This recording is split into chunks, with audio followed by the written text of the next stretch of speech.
The car sat abandoned in the dark, its headlights off, the engine long cold. A green Dodge Intrepid parked neatly at Peachtree Boat Landing in South Carolina. No signs of a struggle, no shattered glass, no blood, just an empty car and an overwhelming sense of absence. Heather Elvis, a 20-year-old with big dreams, had vanished without a trace. What happened between her final phone call and the moment her car was discovered? And why did investigators quickly turn their attention to a forbidden affair with a much older married man? This case is a tangled web of secrets, deception, and obsession. But as we unravel it, one thing becomes clear: someone out there knows exactly what happened to Heather Elvis. And they've kept that secret for over a decade. Heather Elvis was the kind of person you'd notice in a room, not because she was loud or demanded attention, but because she had a warmth about her. She was the kind of young woman who made people feel comfortable, who could spark a conversation with anyone, and who carried an infectious laugh that could brighten even the dullest shift at work. Born and raised in South Carolina, Heather was deeply connected to her family. She had a younger sister, Morgan, and parents who adored her. They watched her grow from a bright, artistic little girl into a fiercely independent young woman with big dreams. She wasn't afraid of hard work, and when she wasn't spending time with family or friends, she was either at work or teaching herself new things. Heather had a passion for beauty and makeup, often experimenting with new looks and sharing them with her friends. She had considered going to beauty school, hoping to turn her creativity into a career. But like so many 20-year-olds, she was still figuring things out, still trying to decide what she wanted her future to look like.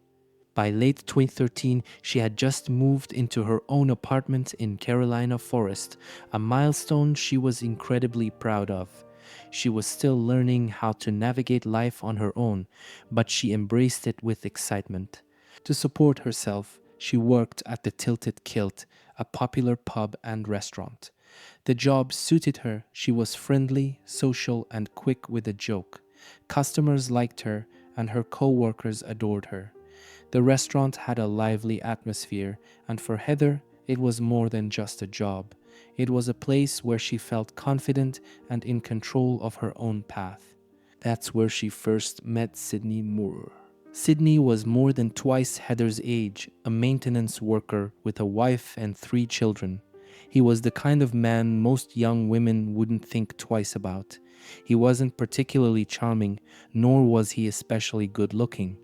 But to Heather, there was something different about him.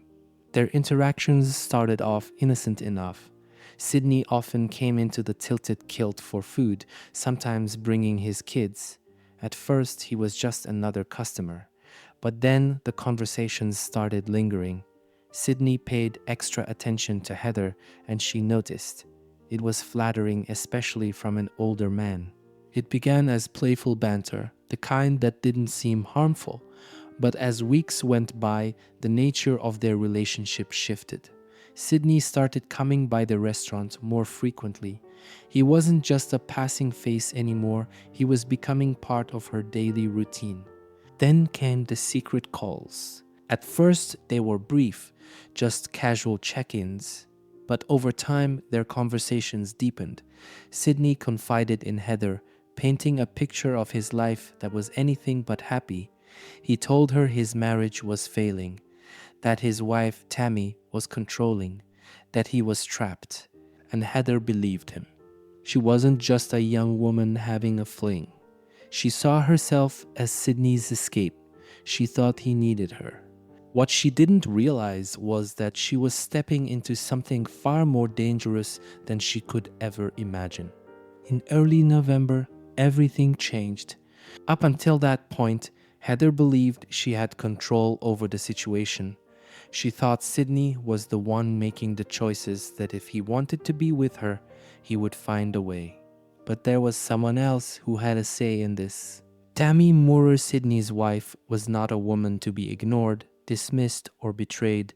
She ran her household with an iron grip, dictating where Sydney went, what he did, and even who he spoke to. Friends and neighbors knew it, and so did Heather. The moment Tammy discovered the affair, she made sure Sydney knew who was in charge. She took his phone, locked down his social media, and cut off every possible way for him to contact Heather. And then the harassment began. Heather's friends later described the messages she received. They weren't just angry rants, they were calculated, cruel, and terrifying. Tammy didn't just want Heather out of Sydney's life. She wanted to humiliate her, to break her. Messages flooded Heather's phone full of insults and threats. Some were direct, warning her to stay away. Others were mocking, degrading, designed to make her feel small. Tammy made one thing clear: Heather would regret ever coming near her husband. Heather, despite her confidence, was shaken. The playful, carefree girl her friends knew started to withdraw. She stopped talking about Sydney. She avoided mentioning his name. And eventually, she did exactly what Tammy wanted. She cut him off. For weeks, Heather kept her distance. She threw herself into work.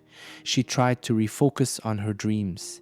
And she even started dating again, hoping to move on from the toxic mess she had been caught up in. It wasn't easy. There were still moments when she wondered if Sydney had meant the things he said, if he truly had feelings for her, if maybe in another life things could have been different. But she knew she couldn't go back. Then, on December 17th, something happened. Something that made Heather break her silence. And within hours, she would disappear forever. That night, Heather did something she hadn't done in weeks. She allowed herself to have fun.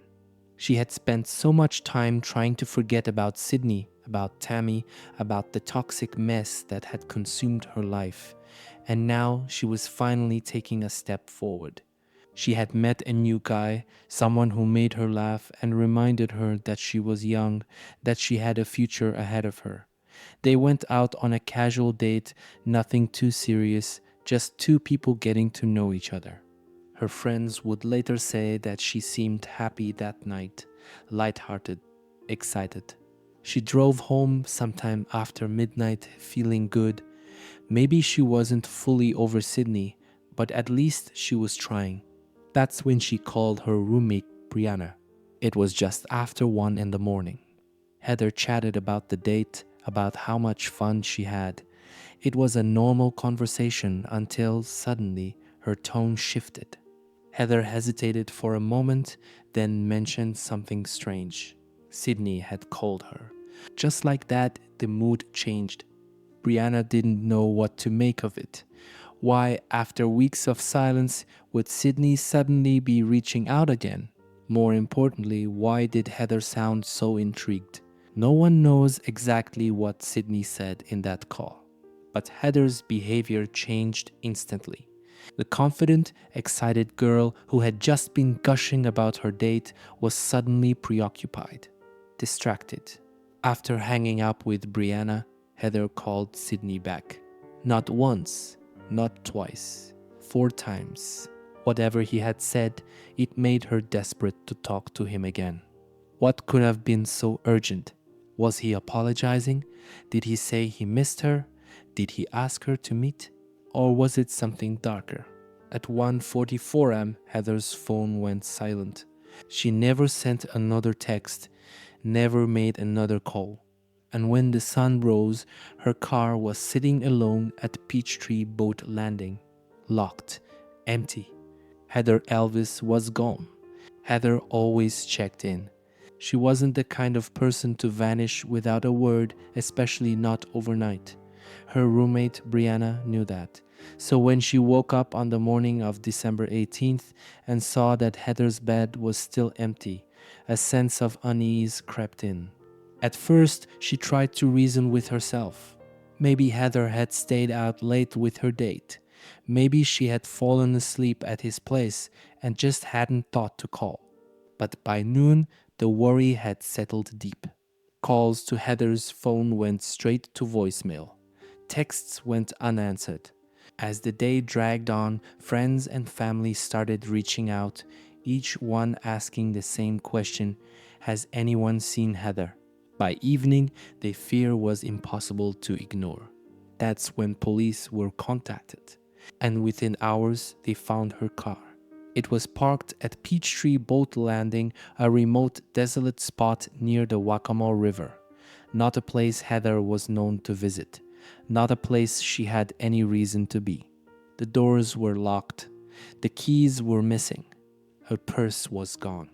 But the most unsettling detail: Heather's phone, the device that had last connected her to Sydney Moorer, was nowhere to be found.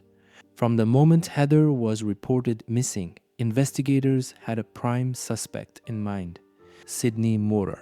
He was the last known person to speak to her, the one who had broken weeks of silence with a single mysterious phone call. And when detectives pulled the records, the story they told was chilling. At 1:38 a.m., Sydney called Heather, a call that lasted just over 4 minutes. Minutes later, Heather called him back again and again. Then, at 1:44 a.m., her phone went dead. What was said in those calls, no one knows. But there was one question detectives couldn't shake. Tammy had forced Sydney to cut off all contact with Heather. So why, after weeks of silence, did he suddenly reach out? Unless someone made him. Sydney Moorer had one reaction when police knocked on his door: denial. He claimed he had no idea what they were talking about, said he hadn't spoken to Heather that night, that he had been at home with his wife Tammy, where he always was. But there was a problem. The evidence said otherwise. Surveillance footage from a nearby business showed Sydney near Heather's apartment complex around the time of her final phone call. Bank records revealed something even stranger. Just days before Heather vanished, Sydney had purchased a pregnancy test. Why would a married man, supposedly cut off from his mistress, be buying a pregnancy test? And then there was the most damning piece of all. Security footage captured Sydney's black Ford F-150 truck driving toward Peachtree Boat Landing in the early hours of December 18th, the very spot where Heather's car was found. When police confronted Sydney with the evidence, he cracked at least partially. Yes, he admitted he had called Heather that night, but it wasn't what they thought. According to Sydney, he had only called to tell her to stop bothering him. That was it, nothing more. As for the footage of his truck near the boat landing, a coincidence, he claimed. But Sydney wasn't the only one detectives had their eye on. Tammy, his wife, had her own secrets. And when police pulled her phone records, they uncovered something deeply unsettling. There was one thing investigators had learned about Tammy Moorer: she was controlling. She dictated every aspect of Sydney's life: who he talked to, where he worked, what he did with his time. And as police dug deeper, they realized something else. Tammy wasn't just aware of Sydney's affair with Heather. She had been actively watching, waiting, and planning. Her phone records placed her near Peachtree Boat Landing in the early hours of December 18th, the very same night Heather vanished. A coincidence, or something far more sinister? When detectives pressed her for answers, she didn't flinch. She didn't break down. She didn't rage. She remained disturbingly calm. Heather was a mistake, she allegedly told friends, and mistakes have to be dealt with. Her words sent chills down investigators' spines, because by then, one thing was clear: whatever had happened to Heather that night wasn't random. It was intentional. Despite all the circumstantial evidence, police faced a massive hurdle. There was no body, no physical crime scene, no clear-cut way to prove exactly what had happened to Heather after she left her apartment that night. It was a case built on phone records, surveillance footage, and a tangled web of lies. And for years, it wasn't enough. Sydney and Tammy lived their lives as if nothing had happened. They posted on social media. They went on vacations. They mocked the investigation. Heather's family, meanwhile, was left in limbo, waiting, hoping. And then in 2018, everything changed. Authorities had finally gathered enough evidence. They were ready to make their move. After years of frustration, delays, and unanswered questions, authorities finally made their move. In 2018, Sydney and Tammy Moore were charged with kidnapping in connection to Heather Elvis's disappearance. For Heather's family, it was a step toward justice, but it wasn't enough. They still didn't have their daughter. They still didn't know what happened to her that night. But prosecutors had a theory. In court, they laid out a chilling version of events, one built on surveillance footage, phone records, and the disturbing behavior of the Moorers in the aftermath of Heather's disappearance. According to prosecutors, Tammy had never forgiven Sydney for the affair. She had humiliated him, punished him, taken full control over his life. But that wasn't enough. She wanted revenge, and she wanted Heather gone. Investigators believed Tammy had ordered Sydney to lure Heather out that night. Maybe he told her he wanted to see her. Maybe he claimed he was leaving his wife for good. Maybe it was as simple as, "I miss you." Whatever he said, it worked. Heather got into her car and drove out into the night. But she wasn't headed home. She was headed to Peachtree Boat Landing, a remote, secluded area surrounded by dense woods and dark water. A place where no one would hear screams. Surveillance cameras captured Sydney's truck heading toward the same location around the same time. Prosecutors believed Sydney and Tammy were waiting for Heather at the landing. What happened next remains a mystery. No witnesses, no cameras, no physical evidence. But one thing is certain. Heather never came back. And whatever happened to her at Peachtree Boat Landing was permanent. The trial was intense, emotional. Heather's parents sat in the courtroom, listening as attorneys described the horrifying final moments they believed their daughter had suffered. The defense had no body, no proof of a crime, and yet the evidence against the Moorers was overwhelming. Prosecutors pointed to Sydney's mysterious late-night phone calls, to Tammy's threats, to the surveillance footage, placing them at the scene. And they pointed to the lies, the shifting stories Sydney and Tammy had told over the years. When Sydney took the stand, his demeanor didn't help his case. He was smug, dismissive, even mocking. But it was Tammy who truly horrified the courtroom. She showed no emotion, no remorse, no concern for Heather, a young woman who had once been part of their lives. She acted like none of this mattered, like Heather had never existed. The jury deliberated for hours. Then, finally, a verdict: guilty. Sydney Moorer was convicted of kidnapping and obstruction of justice. Tammy was convicted as well. For Heather's family, it was a small victory. At least now, someone was being held accountable. But even as the verdict was read, even as Sydney and Tammy were led away in handcuffs, one question still loomed over everything. Where is Heather Elvis? Because no matter how many trials, no matter how many convictions, Heather is still missing. And her family still doesn't have the answer they've been waiting for all these years. Time moves on, but for Heather's family, the pain never fades. It's been more than a decade since she vanished into the night, leaving behind an empty car, a locked door, and a trail of unanswered questions. Her parents still wake up every day hoping for a call, a discovery, anything that will finally bring their daughter home. They've searched the woods, the swamps, the waterways near Peachtree Boat Landing, desperate for a clue. They've spent years piecing together theories, replaying Heather's final hours in their minds, wondering if there was anything they could have done differently to prevent this nightmare. But the truth is, they are still waiting for justice. Sydney and Tammy Moorer sit behind bars, serving their sentences. But justice feels hollow when Heather's body has never been found. There are no remains to lay to rest, no grave to visit, no final answers.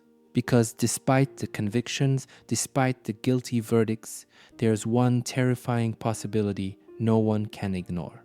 What if Heather is still out there, buried in a place no one has thought to search, hidden where no one will ever find her? And what if the people who know the truth are still keeping that secret even now?